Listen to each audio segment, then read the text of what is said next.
गिबियावनो Tamulpur district XNDB नि जानानै दिनैनि खौरांगिरिफोरनिथिं जोङो अननाय आरो सिबिनाय बावहरग्रोनाय जाबाय। थांनाय 15 तारिखै दिल्लीयाव जा बड'लेण्ड महोत्सव फालिनायखौ जोङो तामुलपुर डिस्ट्रिक्ट XNDB नि जानानै गोजोननाय बावहरनाय मोनदों एबा गोजोननाय मोनदों। बेहाय भारतनि प्रधानमन्त्री नरेन्द्र मोदीआ फैनानै जि XNDB फोरनि मोननो गोनां एबा 2020 नि 7 जानुवारियाव जि शान्ति चुक्ति जादोंमोन, बे शान्ति चुक्तियै मते NDB फोरनो थांना थानायनि थाखाय रिहेबिलिटेसन लोगोसे साकरि होगोन होननानै आरो लोगोसे जायफोर मुंख्लं नखरफोरा मुंख्लं जादोंमोन बेफोरनो 5 लाखै होगोन होननानै जिथुनिखि हरनाय बुंदोंमोन, रांफोरखौ जिथुनिखि हरजोबदो होननानै बुंदोंमोन। दा बिनि सायाव जोंनिनो तामुलपुर डिस्ट्रिक्ट XNDB निनो जगेन बसुमतारिया जि खेंफोरथि होदोंमोन, बे खेंफोरथि होनायाव बिथां बि दौलेङा बिनि सायाव जि एलिगेसन होदो, दा बेखौ लानानैसो आं फंनैसो बुंनो होननानै सानदो। कारन XNDB आ दिनै दौलेंखौ बुंबाबो जोंबो जिहेतुके XNDB जोंनि मोदोमावबो बे बुंनाया नाङो। बिनिखायनो आङो सानदोंमोन सिगां आगोलावबो बिदि ससियेल मिडियायाव जेबो बुङा होननानैनो साननानै थायोमोन। किन्तु दिनै गोरबो सिङाव जि थफ्ला बोनथुमना लानाय, बे थफ्लाखौ दिनै बुफ्रुनो गोनां जादों। जिहेतुके दौलेङा बे जगेन बसुमतारिनि सायाव जि एलिगेसन होदो, बियो जोबोद दुखुनांथाव। मानो होनना बुंनो थाङोब्ला बिथाङा XNDB फोरनि जि मोननांगौ दङमोन, बेफोरखौ लानानैसो गासैबो बाथ्राखौ बुंथिदोंमोन। किन्तु दौलेङा बिखौ गाज्रि मोननो गोनां जेबो बाथ्रा गैयामोन। कुनु राजनितिनि लोगोआव लोब्बा गैयामोन। बेफोर बाथ्राया बे जाहैबाय XNDB नि बाथ्रासोमोन। दिनै बिथाङा बुंदो जे XNDB आ दिनै जि मोननो गोनां दङमोन, बे मोननो गोनांफोरखौ मोनजोब्बाय होननानै बुंनाया बे गोरोन्थि जादों। कारन जों नुहुरखादो आरो मिथिगोबो, बिथां दौलेङा गावनि न' खाथियावनो थानाय XNDB मुंख्लं जानाय नखर, दा जों मानसिखौबो बिथांनि न' खाथियावनो दंथारो, गामियावनो दंथारो। जेरैहाय माने दिनेश बर' एबा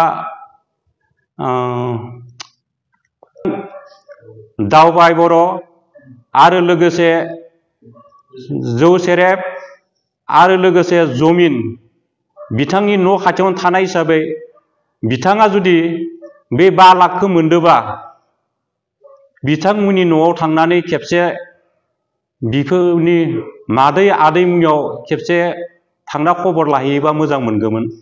कारन मानिया बिथांखौबो बुंगौमोन, बिथाङा फैनानै जोंखौ खबर लाफैदो होननानै सानगौमोन आरो। दा बिथाङा बेबादि खालामोबा जों मोजां मोनगौमोन। मोनमारदों ना मोनमाराखै? आरो लोगोसे बुंदो जे जोङो लायनो पुलिस आर्मियाव साकरि मोनजोब्बाय एबा सोजोब्बाय होनना बुंनाया, दा बियो सोर सासेया मोनदो? थांना थानाय हिसाबै गावनि गामियावनो दोनखाथारो। जेरैहाय सिनाम दङ, सरबे दोङो, हाब्रु दोङो आरो खाथियाव दंबावो। बेफोरखो खेबसे बिथांमोननि न'आव थांनानै खेबसे सोंनानै फैयोबा हामगौमोन, साकरि मोनबाय ना मोनाखै।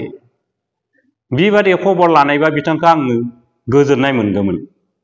दा बेखौ नाहरनानै बिथाङा जिखिनि बुंदो बेफोर बाथ्राखौ हयथ' गावआबो साननो गोनां जाना फैगोन जे बिथांमोना आसलते मा मावमारनानै दङ। आरो लोगोसे बिथाङा बुंदो जे 4203 जना रिहेबिलिटेसन मोनबाय होननानै, गासैबो माने रिहेबिलिटेसन मोनजोब्बाय होननानै बिथांमोना बुंदो।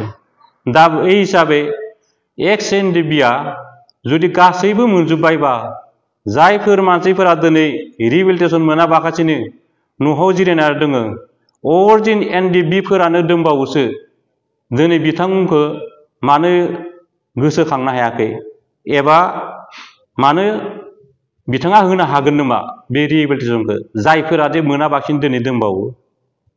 बे रखम आरो जोंहा मोनसेखौ बुंबावदो दे,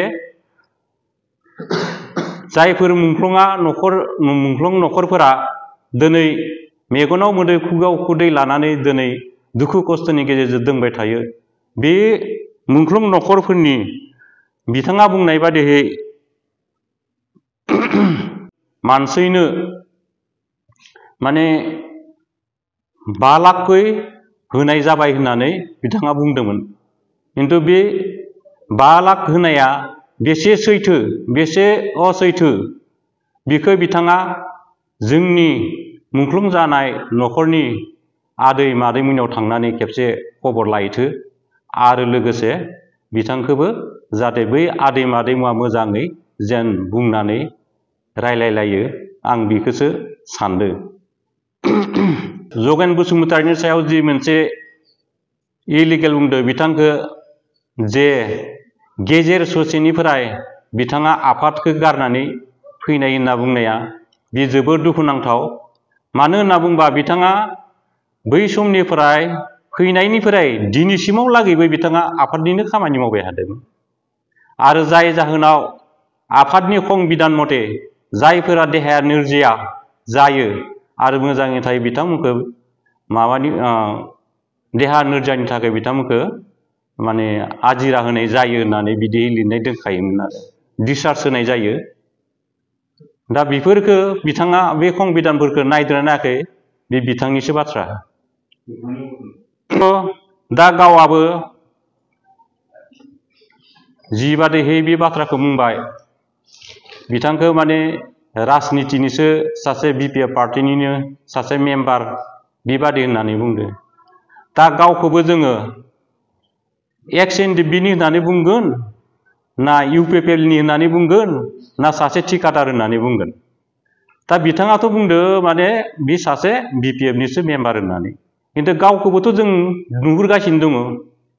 बिथाङा दिनै बै समाव जेब्लानोखि एक्स एनडिबिआ माबा जानानै सिजफायार खालामनानै फैबाय, बै समावबो बिथाङा बिपिएफ पार्टिनिफ्राय आफादाव थानाय समावनो बिपिएफ पार्टिनिफ्राय टिका लाना फैनानै बिथाङा टिका मावगासिनो दङमोन। होमबा हाग्रामा सरकारनिफ्रायनो। दा बिखौ जोङो थिकादारसो होनगोन ना एक्स एनडिबि होननानै बुंनो। दा बे हिसाबै बिथाङा जिबादि साननानै जगेननि सायाव इलिगेल बाथ्रा बुंदो, बे बाथ्राया गावनो साननो गोनां एबा जोंबो साननो गोनां जानानै फैदो। आरो लोगोसे बिथाङा रिहेबिलिटेसन होगोन होननानै जोंनि गथ'फोरनिफ्राय 500 थाखा लानानै 150 जन गथ'फोरनो माने रिहेबिलिटेसननि फैसा 4 लाख करि होगोन होननानै फैसा लादोंमोन बियो। दा बियो सोर साबेसेनो बे माबाखौ 4 लाखखौ होनो हाखो? आं बेखौ बिथांनि सायाव माने सोंथि खालामनाय जादों। 19 तारिखै दाखालि प्रेस मिट होनायाव बिथांनि उनाव थानाय गथ'फोरखौ बा गथ'फोरा